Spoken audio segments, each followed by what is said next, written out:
गौतम बुद्ध और अंगुलीमाल की कहानी। गौतम बुद्ध के जीवन में कई ऐसी घटनाएं हैं जो प्रेरणादायक और सीख देने वाली है। इनमें से एक प्रमुख कहानी है अंगुलीमाल की, जो न केवल हिंसा से अहिंसा की ओर प्रेरित करती है, बल्कि यह भी बताती है कि किसी भी व्यक्ति को सही मार्ग पर लाया जा सकता है। कहानी अंगुलीमाल का परिवर्तन बहुत समय पहले की बात है। मगध राज्य में एक प्रसिद्ध डाकू था जिसका नाम था अंगुलीमाल। अंगुलीमाल का असली नाम अहिंसा था। वह एक अच्छे परिवार से था और बचपन से ही बुद्धिमान और तेजस्वी था। उसे वेद शास्त्रों की शिक्षा के लिए तक्षशिला भेजा गया था। वहां वह अपने गुरु का प्रिय शिष्य बन गया। उसकी तेज बुद्धि और साधना से सभी प्रभावित थे। लेकिन एक दिन उसके सहपाठियों ने उससे ईर्ष्या करना शुरू कर दिया। उन्होंने उसके गुरु के कान भर दिए कि अहिंसा उनका सम्मान नहीं करता और उन्हें चुनौती दे रहा है। गुरु ने इन झूठी बातों पर विश्वास कर लिया और अहिंसा से नाराज हो गए।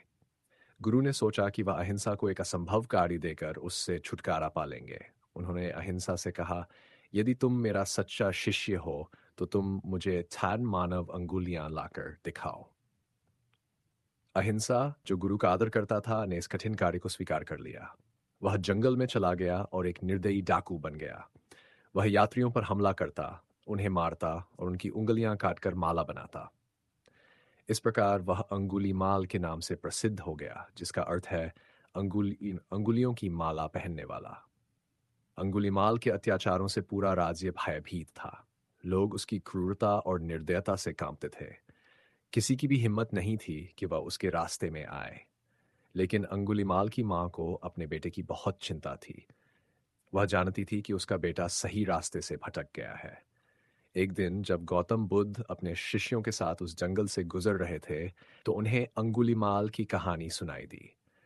बुद्ध ने निर्णय लिया कि वह अंगुलीमाल से मिलेंगे और उसे सही मार्ग दिखाएंगे। जब बुद्ध अंगुलीमाल के पास पहुंचे तो अंगुलीमाल ने उन्हें रोका और कहा, रुक जाओ या मैं तुम्हें मार दूंगा। बुद्ध शांत भाव से बोले, मैं रुक चुका हूं अंगुलीमाल, अब तुम रुक जाओ।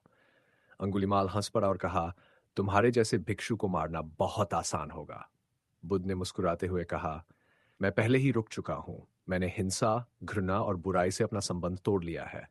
अब तुम्हारी बारी है अंगुलीमाल, क्या तुम भी रुक सकते हो? अंगुलीमाल बुद्ध की बातों से चकित हो गया। वह सोचने लगा कि यह साधारण भिक्षु कौन है जो बिना किसी डर के मुझसे बात कर रहा है।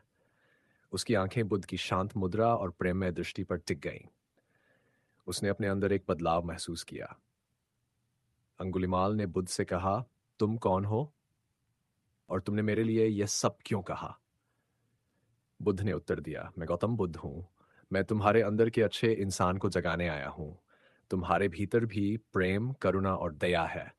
तुम अपनी गलतियों को सुधार सकते हो और एक नए जीवन की शुरुआत कर सकते हो। अंगुलीमाल बुद्ध। अंगुलीमाल के दिल में बुद्ध की बातें गहराई तक उतर गईं। उसकी आंखों से आंसू बहने लगे। उसने अपनी तलवार फेंक दी और बुद्ध के चरणों में गिरकर कहा, भगवान, मुझे क्षमा करें। मैं बहुत बुरे कर्म कर चुका हूं।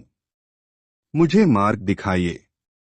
बुद्ध ने अंगुलीमाल को उठाया और उसे धैर्यपूर्वक समझाया कि कोई भी व्यक्ति अपने अतीत से नहीं बंधा होता। यदि वह सच्चे मन से प्रायश्चित करे और अच्छे कर्म करने का प्रण ले, तो वह अपनी गलतियों से मुक्ति पा सकता है। अंगुलीमाल ने बुद्ध से दीक्षा ली और भिक्षु बन गया। उसने अपने पुराने जीवन को त्याग दिया और अपने जीवन को धर्म के मार्ग पर लगा दिया। धीरे धीरे उसने अपने बुरे कर्मों का प्रायश्चित किया और एक महान संत बन गया। सीख, इस कहानी से हमें यह सीख मिलती है कि कोई भी व्यक्ति कितना भी बुरा क्यों न हो, वह अपने बुरे कर्मों को छोड़कर सही मार्ग पर आ सकता है। सच्ची शिक्षा और मार्गदर्शन से किसी भी व्यक्ति का हृदय परिवर्तन संभव है।